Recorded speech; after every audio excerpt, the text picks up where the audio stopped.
आम्ही एवढी भूमिका स्पष्ट केलेली की मराठा समाजाच्या बद्दलचे विषय असतील, मराठा आरक्षणाचे विषय असतील, मराठा समाजाच्या हिताचे विषय असतील तर आम्ही सगळेचे सगळे एकत्र आहोत। म्हणजे आत्तापर्यंत मराठा समाजाच्या आरक्षणासाठी किंवा अन्य भूमिकेसाठी असंख्य लोकांनी आंदोलनं केली आहेत।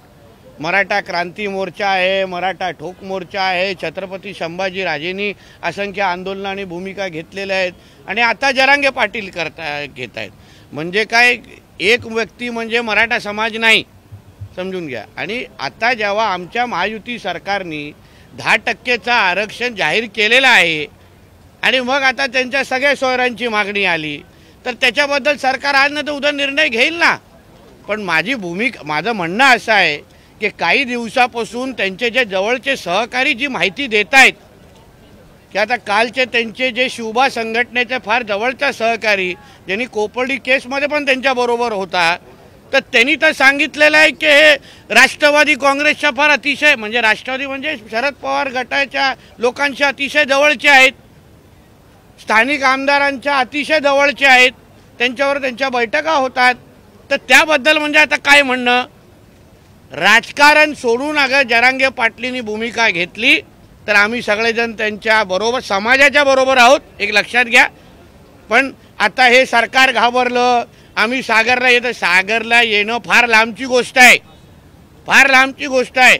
आम्ही काल पण सांगली आमची भिंत तिथे लागलेली आहे, ती भिंत पार पाडणं ना हे फार स्वप्नातला गोष्ट आहे। आणि एक लक्षात घ्या, मराठा समाजाशी आमची लढाई नाही, मराठा समाजाचे आम्ही लोक आहोत। पण एक व्यक्ती अगर मराठा समाजाला वेठीस धरत असेल, मराठा समाजाची बदनामी करत असेल तर त्यावर कधीही आमचा समाज खपून घेणार नाही। त्यांच्या अवतीभोवती असलेले जे काही तरुण मुलं आहेत त्यांनाही सांगतो की उगाचच्या अंगावर केसेस घेऊ नका, उद्या केसेस काढण्यासाठी मग कोणी येत नाहीत। म्हणून हे सगळे जे आंदोलनं चालू आहेत, हे सगळी जी भूमिका आहे, जे शिव्या शाप देण्याची जे हिम्मत करतायत ना, हे कोणाच्या जोरावर करतायत। आता सगळे त्यांचे जुने सहकारी बोलतायत की हे पवार साहेबांच्या अतिशय जवळचे आहेत। मग ही तुतारीचे आवाज बाहेर येत आहे का, तोंडातून तुतारी वाजवण्याचं काम होत आहे का? ह्या सगळ्याची भूमिका कधी ना कधीतरी स्पष्ट झाला पाहिजे। मराठा समाजाबरोबर आमचं महायुतीचं सरकार आहे।